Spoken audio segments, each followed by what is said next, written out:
Next question എന്ന് പറയുന്നത് who wrote the dictum all of is the history of ideas. Dictum എന്ന് പറയുന്നത് ഒരു അതോറിറ്റേറിയൻ വർക്കിനെ പറയുന്ന അല്ലെങ്കിൽ ഒരു അതോറിറ്റേറിയൻ്റെ ഡയറക്റ്റായിട്ടുള്ള സ്റ്റേറ്റ്മെൻറ്റ്സിനെ പറയുന്ന ടേമാണ് ഡിക്റ്റം എന്ന് പറയുന്നത്.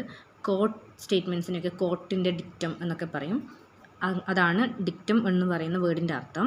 So all of is the theory of ideas എന്ന് പറയുന്ന ഒരു വർക്ക് ആരുടെ കോൺട്രിബ്യൂഷനാണ് എന്നാണ് ചോദിച്ചത്.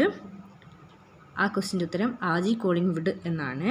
നെക്സ്റ്റ് ക്വസ്റ്റ്യൻ എന്ന് പറയുന്നത് Digambar Biswas and Vishnu Biswas led which of the following movement in 1959 to 60.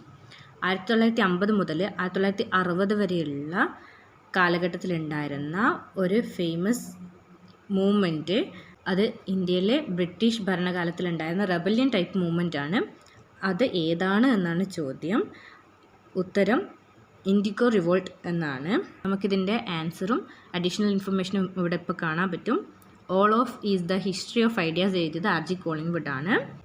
മുണ്ട റെബല്യൻ്റെ ലീഡർ ബിർസ മുണ്ടയും കുക്ക റിവോൾട്ടിൻ്റെ ലീഡർ ബാബ രാം സിംഗും ഇൻഡിഗോ റിവോൾട്ട് ബംഗാളിൽ നടന്ന ഇൻഡിഗോ റിവോൾട്ടിൻ്റെ ലീഡേഴ്സായിട്ട് ദിഗംബർ വിശ്വാസ് ആൻഡ് വിഷ്ണു വിശ്വാസ് ആണ്. ആൻഡ് ഫറാസി മൂവ്മെൻറ്റ് ഹാജി ഷറിയത്തുള്ളയാണ് നയിച്ചിട്ടുണ്ടായിരുന്നത്. സോ ഇതാണ് ഈ രണ്ട് ക്വസ്റ്റ്യൻസ്.